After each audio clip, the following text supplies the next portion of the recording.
Ce cours aura lieu au second semestre et durera 42 heures. Il aura 4 parties. Durant la première partie, il y aura une analyse des phénomènes climatiques présents et passés avec la physique sous-jacente. On abordera également les impacts sur la biodiversité. On examinera aussi les différentes sources d'énergie qui ont contribué ou non à la participation de cette crise climatique. Dans une seconde partie, on examinera les impacts du numérique sur l'environnement. Ce sera en particulier un cas d'étude qui permettra d'aborder différentes notions telles que l'analyse de cycle de vie, telles que l'effet rebond ou l'effet de levier, qui peuvent apparaître dans plein d'autres situations, mais le numérique est un bon endroit pour le faire et Télécom est un bon endroit pour étudier ce numérique. Dans une troisième partie, on fera plus appel au citoyen qui est l'étudiant ou l'étudiante de Télécom Paris et on présentera les différentes manières, les différentes méthodes qui permettent de résoudre cette transition écologique. Et enfin, dans une troisième partie, c'est plus à l'ingénieur de Télécom auquel on fera référence pour savoir ce qu'il sera capable de faire dans son métier à lui quand il sortira de l'école. Et notamment, on parlera d'éco-conception, d'éco-blanchiment et de responsabilité sociale et environnementale des entreprises.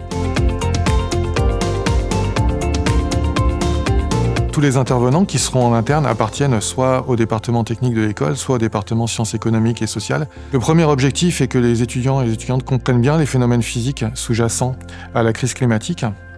Le deuxième objectif est qu'ils s'approprient les différents chemins qui permettent en fait de résoudre cette crise climatique et ces chemins à la fois en tant que citoyen et en tant qu'ingénieur télécom.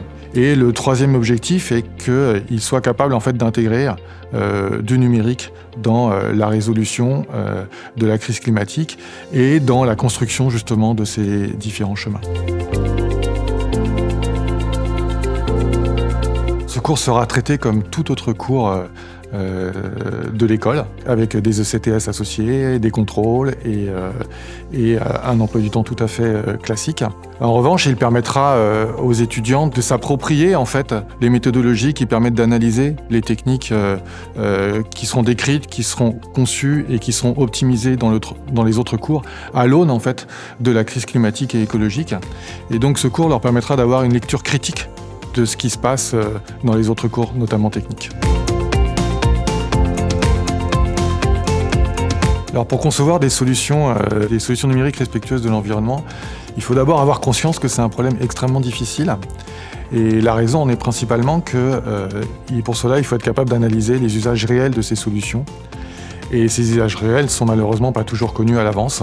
Ils sont imaginés, mais pas toujours connus à l'avance. Néanmoins, pour chaque usage prévu de leur solution, les étudiants auront les outils pour analyser l'impact de ces usages et donc de leurs solutions, car des méthodologies existent pour cela et elles auront été présentées en cours.